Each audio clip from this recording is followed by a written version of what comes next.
ॐ नमः सिद्धेभ्यः।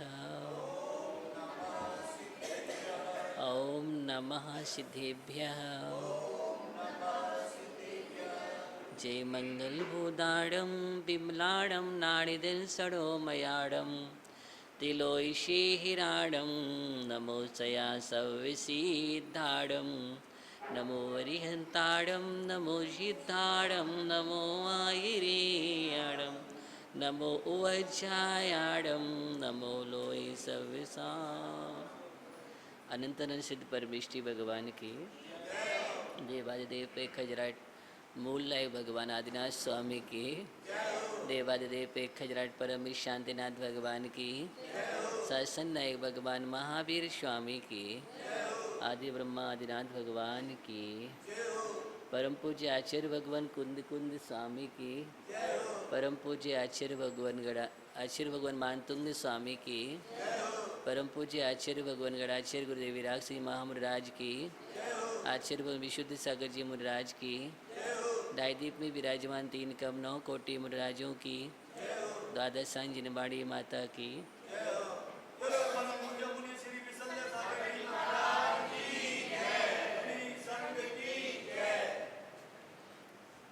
हम सभी यहाँ पर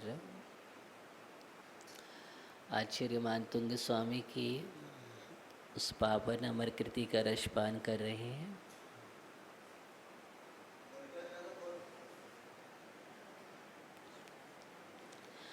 यहाँ पर आचार्य मानतुंग स्वामी कल बहुत बढ़िया चर्चा कर रहे थे कि जो जिसका ग्राही होता है उसको वही प्राप्त होता है। जैसी रुचि होती है वैसा ही गुण प्राप्त होता है। भगवान के पास एक भी दोष नहीं है, न क्षुधा का दोष है न तृषा का दोष, न उनके लिए भूख लगती है न प्यास लगती है, न चिंता है न खेद है न श्रम है, न राग है न द्वेष, न गर्व है न कोई विस्मय है, न आतंक है, न जन्म है जरा न मृत्यु, कुछ भी नहीं। इसलिए वीतरागी वही होता है जो 18 दोषों से रहित होता है।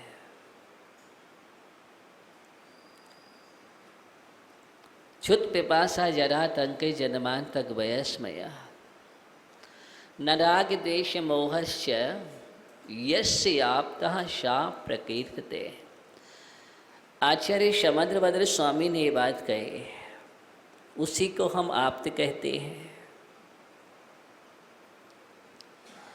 जिनके पास इन 18 दोषों में से कोई भी दोष विद्यमान है वो हमारा भगवान नहीं हो सकता है। सबसे बड़ा भगवान का परीक्षण यही है।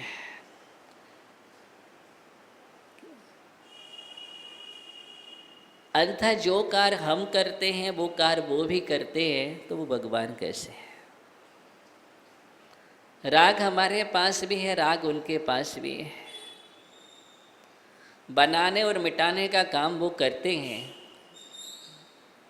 तो भगवान कैसे है?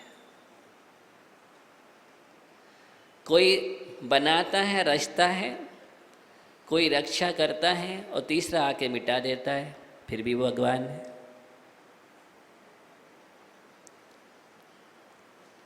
तो भगवान को खेल करना आता है क्या? खेलते हैं क्या भगवान? और वो भी किन से? सृष्टि से। इसका मतलब जो बना रहा है उसको राग है, या जो रक्षा कर रहा है उसके अंदर भी राग की भावना है, और जो मिटा रहा है वो देश की भावना है। इसका मतलब ही हुआ कि राग द्वेष से प्रेरित है। दूसरी बात, परमात्मा हमारा कृत होता है। परमात्मा उन्हें कहते हैं जो कृत हो, यानी अब कुछ भी करने शेष नहीं है, सब कुछ कर लिया है, करने के बाद सब समापन हो गया है, एकमात्र अपने में अधिष्ठित हो चुके हैं, अपने स्वरूप का वेदन कर रहे हैं, अपने अनंत गुणों का रसपान कर रहे हैं, और कोई मतलब नहीं है, इच्छा ही नहीं है, समाप्त हो गई है। ये सब कुछ बनाने मिटाने का काम जो होता है वो इच्छा से प्रेरित हो करके होता है, और इच्छा लोभ कषाय से होती है, और लोभ कषाय मोहिनी कर्म की प्रकृति है। मोहिनी कर्म की प्रकृति है, तो इसका मतलब मोहिनी कर्म अभी विद्यमान है, लोभ से इच्छा होती है, लोभ कषाय भी है, और जब कषाय ही है तो परमात्मा कैसे होगा?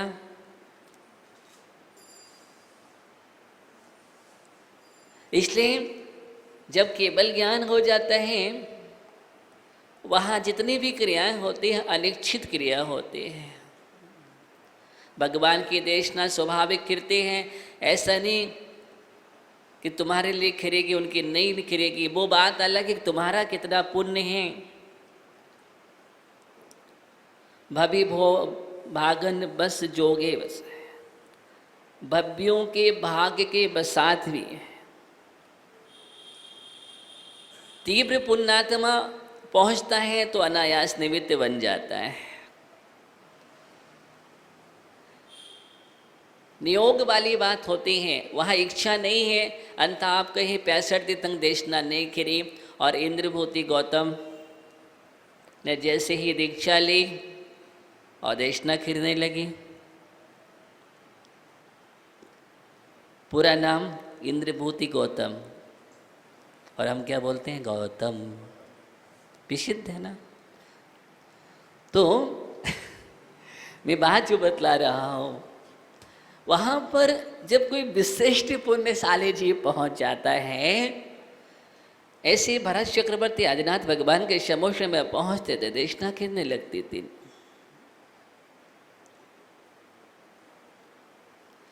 लेकिन वहाँ पर कोई भी वृत्ति इच्छिक नहीं है। भगवान का चलना, गमन होना, बैठ जाना, देशना खिरने लगना, इस सभी की सभी जो वृत्ति होती है अरिहंत अवस्था में स्वाभाविक है। इसका प्रमाण प्रवचन सार गाथा आचार्य कुंद कुंद स्वामी लिख रहे हैं। थाण ऋषेज विहारा धम्मो देश निधिम तेषम अरिहंताड़म काले माया चारो विथीडम।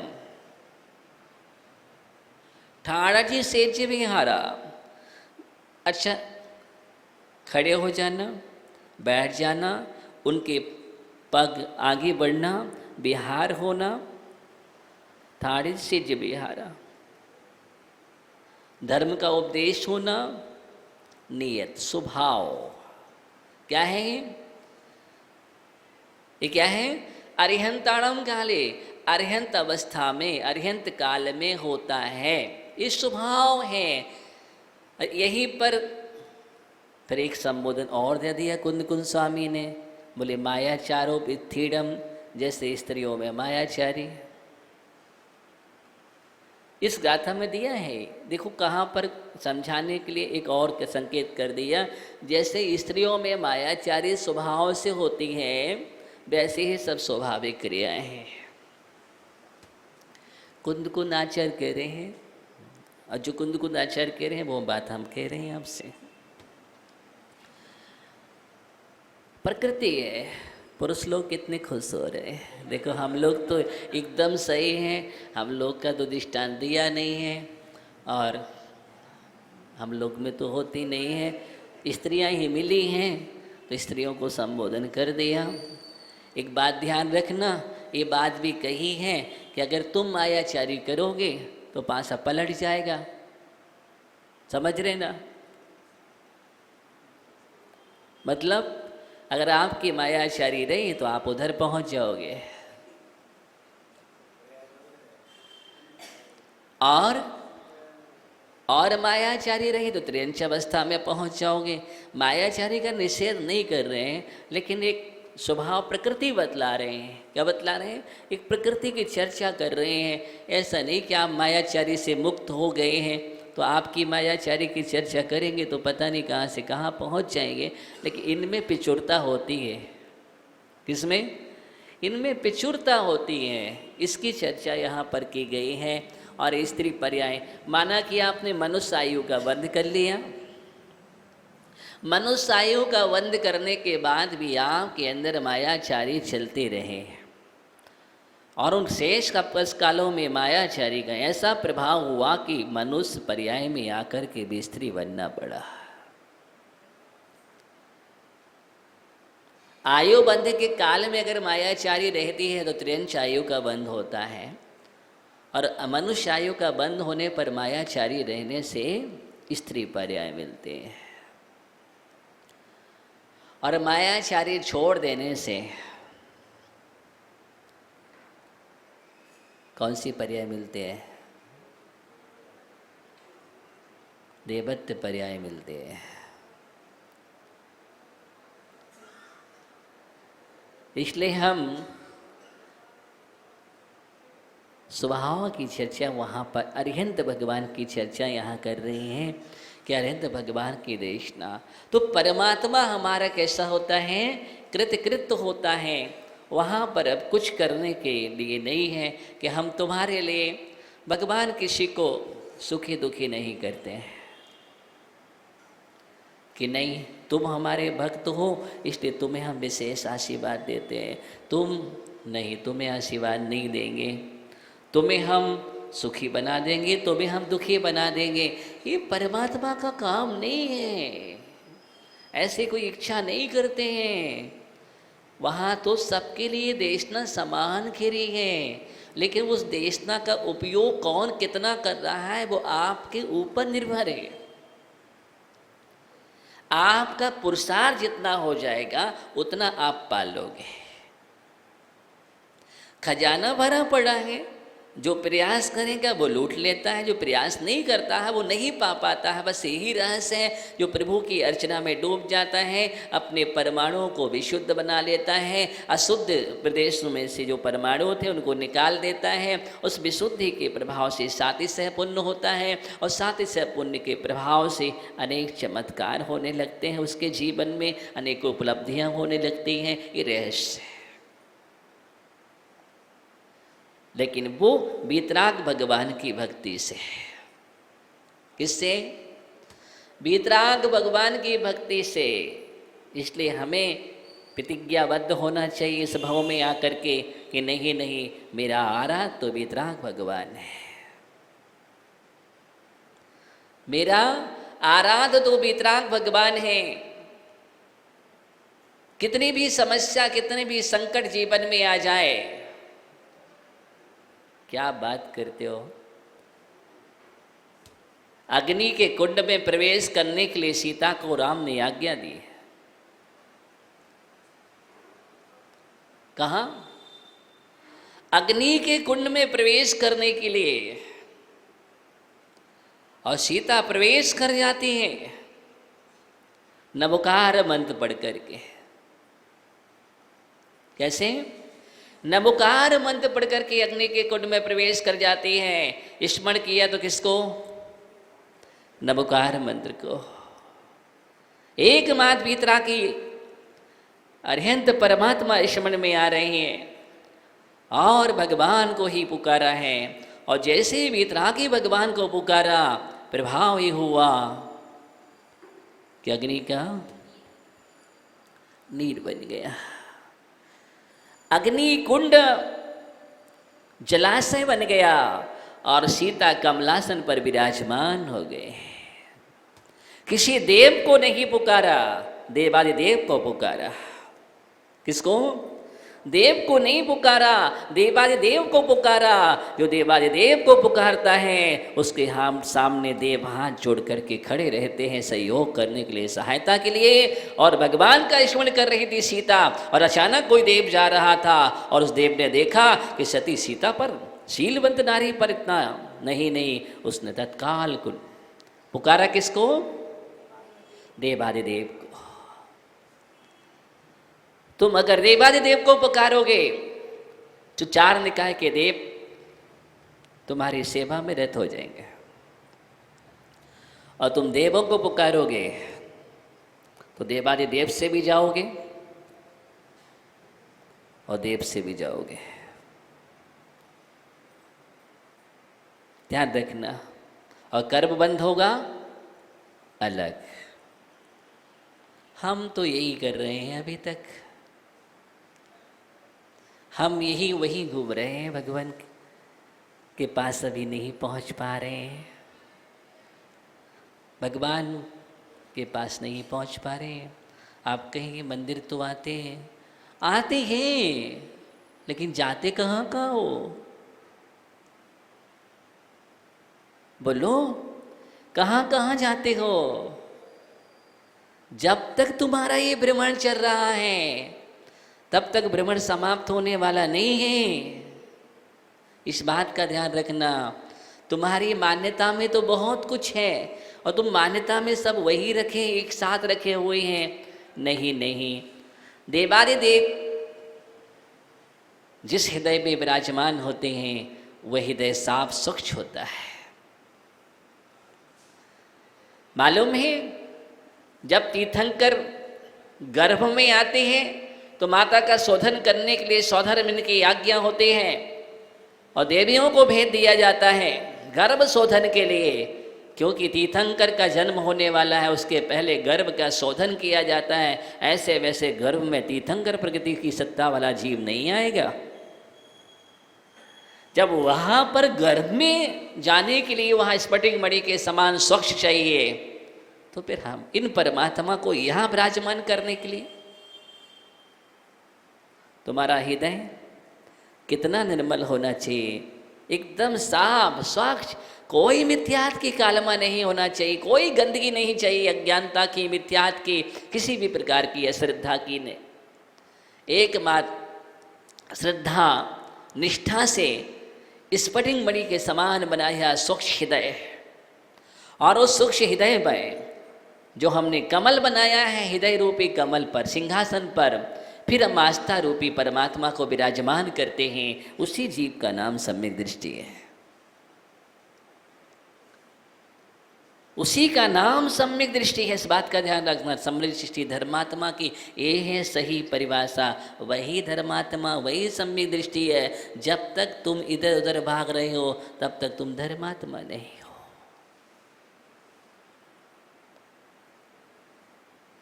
धर्मात्मा नहीं हो सकते हो।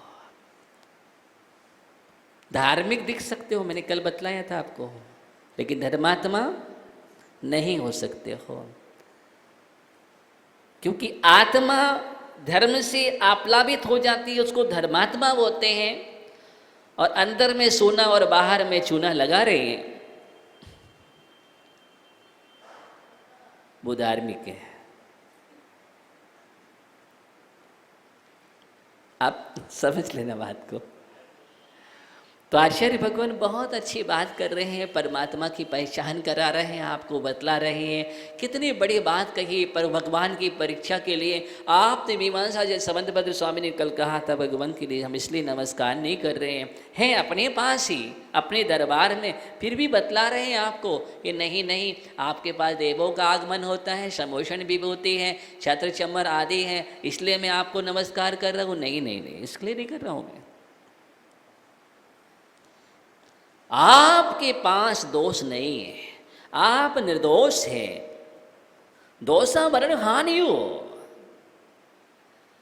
दोष और आवरण की हानि पूर्णता हो गई है। आपके अंदर कोई दोष नहीं है, कोई आवरण नहीं है। इस कारण से आपके अंदर अनंत चतुष्टय खिल चुका है, अनंत चतुष्टय खिल चुका है, इसलिए आपको नमस्कार हो, इसलिए आपको नमस्कार हो। आप वितरागी, इसलिए आपको नमस्कार हो। आप सर्वज्ञ हैं तो उपदेश, इसलिए आपको नमस्कार हो। 3 बिंदु महत्वपूर्ण बिंदु हैं: सर्वज्ञता, वितरागता, हितोपदेशता, यही परमात्मा की पहचान है। ये तीन हैं तो परमात्मा है, ये तीन नहीं है तो परमात्मा नहीं है, चाहे कोई कितना भी कहता रहे।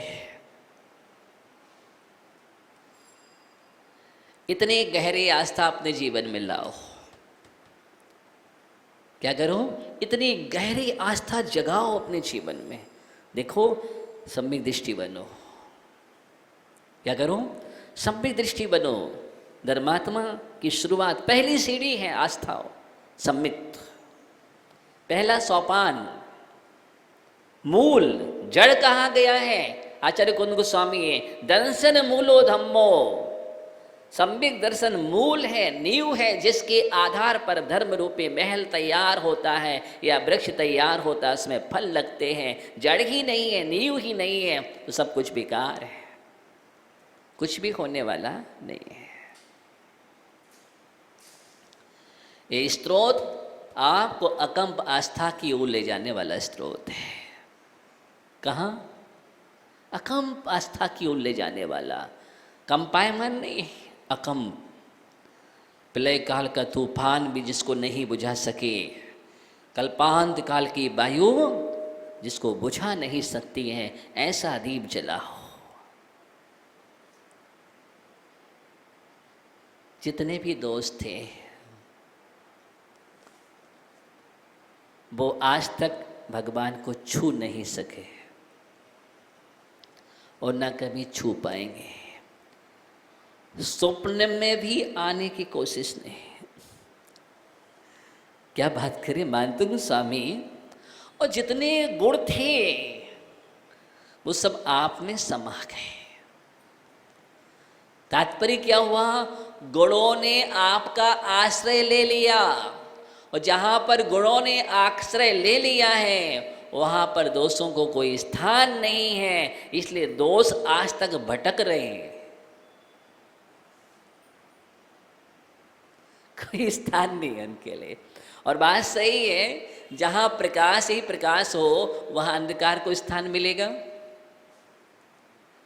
आज तक अंधकार ने प्रकाश का सामना किया? कभी नहीं। कभी इनका मिलन नहीं हुआ और न होगा। कृष्ण पक्ष शुक्ल पक्ष का मिलन कभी नहीं होगा। दिन रात का मिलन नहीं होगा। आपका वो मेघ छा जाए, अंधेरा हो जाए, वो अलग बात है, दिन दिन ही रहता है। कभी मिलन नहीं होगा। वैसे ही गुणों का और दोषों का मिलन नहीं होता है, ये समझाने जा रही हैं। गुण गुण रहते हैं, दोष दोष रहते हैं। मिथ्यात मिथ्यात रहेगा, सम्यक सम्यक रहेगा। क्या रहेगा? जिन धर्म रहेगा। कोहिनूर कोहिनूर ही होता है, हर कोई कोहिनूर नहीं होता है। समझ रहे बात के लिए? कोहिनूर कोहिनूर होता है, हर कोई कोहिनूर नहीं होता है। हमें सौगात मिली है कोहिनूर की। किसकी? कोहिनूर की मिली है। मेरे पास तो कोहिनूर है, और कोहिनूर को पाकर के भी हम भिखारी बने रहे, भिखारी बने रहे। हम झोलियाँ फैलाते रहे, नाना स्थानों पर हम कांटों को ही बीनते रहे, झोली भरते रहे। मेरी झोली भर दो बाबा, फलाने बाबा, कौन कौन से बाबा, कौन कौन से धाम, कौन कौन से क्या, कहाँ कहाँ इनसे झोली नहीं भरती है ज्ञानियों। एक बीतराग दरबार है जहां झोली ही नहीं फैलाई जाती है, फिर भी झोली क्या झोला भर जाती है। एक बीतराग दरबार है जहां पर। इसलिए आस्था अपने जीवन में मजबूत करो। गुणों को पूजा जाता है, इसलिए यहाँ गुणों की चर्चा है। जो पूर्ण गुणी होता है वही भगवान होता है। जिसमें एक भी दोष विद्यमान है वो भगवान नहीं है। यहाँ कहने का मतलब ये है, अब आप सीधी पहचान कर सकते हैं। इसलिए इतने ज्ञानी बनो, इतने परीक्षक बनो। परीक्षण तुम्हारे पास विधि होना चाहिए। किसी से पूछो मत, अध्ययन करो, गुरुओं से समझो और मजबूत हो जाओ। फिर किसी से पूछने की कोई जरूरत नहीं है। ये आस्था का विषय है। किसका? आस्था का विषय है। और ये गुरुओं ने आपके लिए परोस दिया है। शांति से बैठ के नाश्ता कर लो।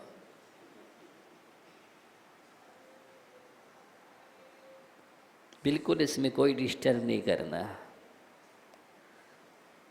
इतना सुंदर है।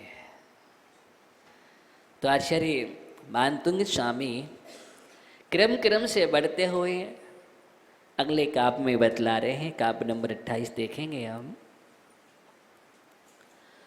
उच्चैरशोकितरो संसृतमुन्मयूखा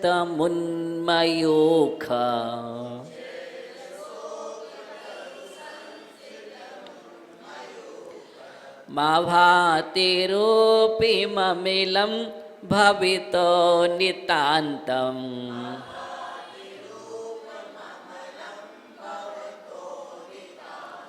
पष्टोल्लसत्किरणिमस्तिस्तमोवितानम् बिम्बं रवेरिवुपयोधर पार्श्ववर्ती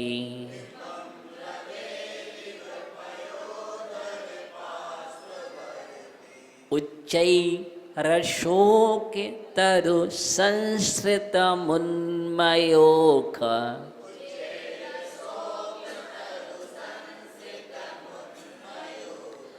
मा भातिरूपी ममिलं भवितो नितान्तम्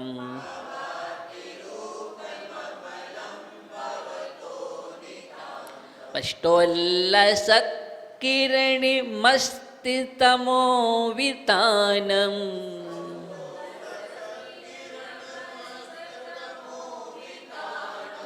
बिम्बं रवेरिवुपयोधर पार्श्ववर्ती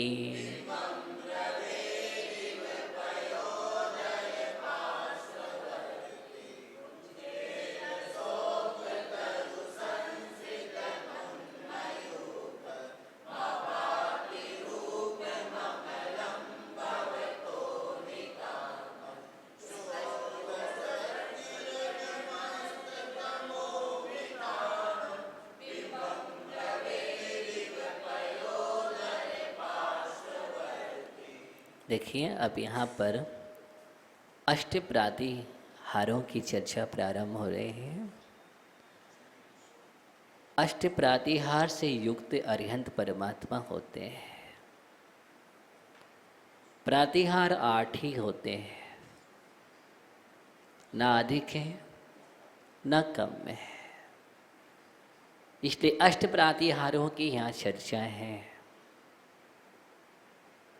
उच्चै रसोक, उच्चैर शोक नहीं पढ़ना, उच्चै रसोक तरु संसित मुन्मयूखा मा भाति रूप ममलम भवितो नितांतम पष्टोल्लसत् किरणमस्तितमो वितानम बिम्बम रविर्युपयोधर पार्श्ववर्ती। उच्च ही अशोक, राका विसर्ग आ निकलेगा रेपसोर विसर्जनिया। उच्च ही राका विसर्ग होकर के हाँ उच्च ही ऊंची। अशोक तरु, तरु माने वृक्ष, तो अशोक वृक्ष के नीचे संस्कृतम विराजमान। भगवान कहाँ बैठे हैं? अशोक वृक्ष के नीचे विराजमान। संस्कृतम विराजमान, संस्कृतम उन्मयूखम, उन्मयूखम, जिसकी किरणें ऊपर की ओर, उन माने ऊपर की ओर, मयूखम माने किरणें, तो जिसकी किरणें ऊपर की ओर जा रही हैं, किरणें कहाँ जा रही हैं? ऊपर की ओर जा रही हैं। ऐसा भवतो माने भवतः, भवता माने आपका, किसका? आपका, नितांतम अत्यंत, अम्लम निर्मल, अम्लम निर्मल, क्या? रूपम, स्वरूप, आपका रूप या स्वरूप स्पष्ट उल्लसित, स्पष्ट रूप से उल्लसित माने चमकती हुई, किरणम किरणों वाले, चमकती हुई किरणों वाले, तथा अस्तितमोबितानम, किरणम अस्तितमोबितानम, तमः माने अंधकार, बितानम माने विस्तार, अंधकार के विस्तार को नाश करने वाले, अस्त माने अस्त करने वाले, तो अंधकार के विस्तार को नाश करने वाले क्या? पयोधर, पयोधर, पयाधर, पय को धारण करने वाले, जल को धारण करने वाले, पयोधर माने मेघ, क्या बोलते हैं? मेघ, मेघों के पार्श्ववर्ती, समीपवर्ती, निकटवर्ती, रवे बिंबम, रवे बिंबम, रवे यो बिंबम, रवि बिंबम, सूर्य के बिंब, रव रवि से बना, रवि माने सूर्य होता है, और रवि के जब हम रूप बनाएंगे तो रवि बिंबम, सूर्य के बिंब के, यो माने समान, सूर्य के बिंब के समान आभाति शोभायमान हो रहा है आपका रूप। कौन शोभायमान हो रहा है? हे भगवान, आपका रूप ऐसा चमक रहा है, सूर्य बिंब के समान चमक रहा है, जिसकी किरणें ऊपर की ओर जा रही हैं, और ऐसा रूप रख रहा है जैसे सघन मेघों के बीच में चमकता हुआ सूर्य। काले मेघों के बीच में सूर्य चमक रहा हो तो क्या दिखता है? एक अद्वितीय सूर्य ही दिखता है। वैसे ही आप दिख रहे हैं हे आदिनाथ प्रभु, ऊंचे भरे हरे भरे अशोक वृक्ष के नीचे, ऐसे हरे भरे अशोक वृक्ष के नीचे आपका सोने जैसा तन, आपका सोने जैसा तन ऐसा लगता है मानो काले मेघों के बीच में दमदमाता दमकता हुआ सूर्य ही निकल रहा है। यहाँ पर एक महिमा बतलाई है। आचार्य मानतुंग स्वामी का रूप भी दमक रहा था, आदिनाथ भगवान का, आचार्य मानतुंग स्वामी का भी दमक रहा है मेरी भावना में, तो कभी तो दमकता हुआ है। तो आदिनाथ भगवान का स्तवन करते हुए उनका रूप भी दमक रहा है और स्वरूप भी दमक रहा है।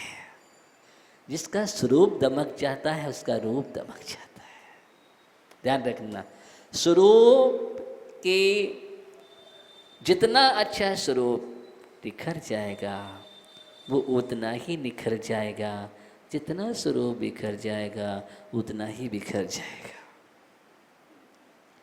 इस निखार किसके है? स्वरूप के। स्वरूप की निखरता से शरीर तन भी दमकता है, इसलिए भगवान का तन ऐसा आता। दमक किसकी है? हम अपने शरीर को चमकाना चाहते हैं, मेरा शरीर कांतिमान रहे, लेकिन किन से?